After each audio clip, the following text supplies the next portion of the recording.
happy to see you on this platform today, and I'm sure you're also glad to see me here. May the Lord Almighty bless you. This week, the inspirational word I have for you is titled, Choose what you can do best and leave the rest. Choose what you can do best and leave the rest. This world is crowded, is jam-packed. There are, according to statistics, about 8.7 billion people in the world. That's massive.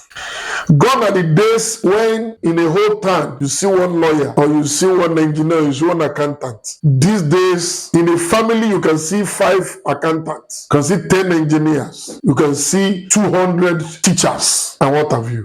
But as crowded as the world is, there is still space for specialists. There is still space for those who know what they are doing. And you know what? You cannot afford to be jack of all trades and master of none. In the Bible time, there were about 238 professions. Potters, teachers, farmers, cattle rearers, and what have you. Today, there are over 2 million professions. If you go to the engineering field, now we have IT engineer, we have architectural engineering, and all the rest. If you go to IT alone, which is information technology, you see people who are into robotics, people who are into machine learning, people who are into cyber security, people who are into programming, people who are into software development, people who are application developers. If you go to the sporting field, these days we have so many sports. But you know what? You can stand out among these packs, among this crowd, by choosing what you can do best and become best at it.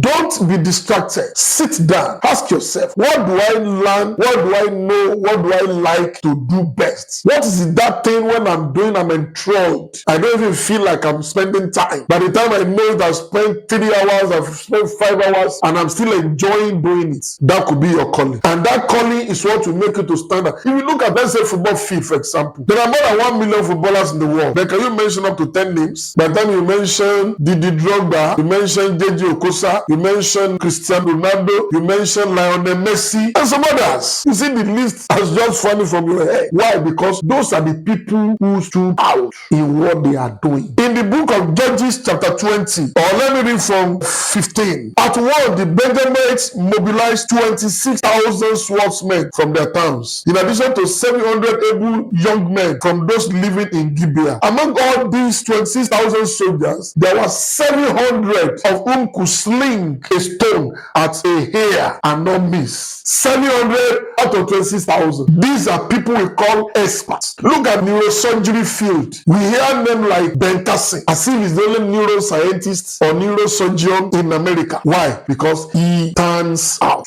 My word of inspiration to you today is there is no profession that cannot make you rich. There is no profession that cannot make you popular. There's no profession that cannot make you an international icon. If it's what you know how to do best and you stick to it. Stop jumping from here and there. You did this one for 2 years, it's not working, you left it. For another 3 years, it's not working as expected, you left it. You jump to another one as if the world is doing you. You think it is the witches or wizards or enemies that are behind you. No! Every great thing takes time. Building an international reputation. When we hear of names, even the ministry, names like Pastor Enoch Adeboye Adejari, you have names like Pastor W.F. Kumuyi, you have Bishop David Oyedepo, you hear of Bishop Pastor Kenneth Copeland. These are not brand names that were built in 5 years, in 10 years, in 20 years. Baba Adeboye has been ordained a pastor now close to 50 years. Pastor Kumuyi has been in the ministry since 1973. That's 51 years plus 70s. Bishop Oyedepo has been at it 1981 November. That was 43 years running, my friend. So for you to stand out, you need to choose what you like doing best and stick to it. Leave the rest. Don't let other people's professions beckon on you or attract you. If you have chosen to be a teacher, be one of the best teachers. Ralph Waldo Emerson, that popular American author, he said, if you are called to be a street sweeper, he said, sweep the street so well that an angel will look down from the window of heaven. I will say, well done, thou street sweeper. May you at the end of your journey on earth be congratulated and say, well done as a pastor, well done as a teacher, well done as an engineer, well done as a media personnel, well done as a doctor, well done as an IT specialist. But to get this accolade, these awards and reward that go with such, you need to choose what you can do best and leave the rest. May the Lord bless you. See you next week again.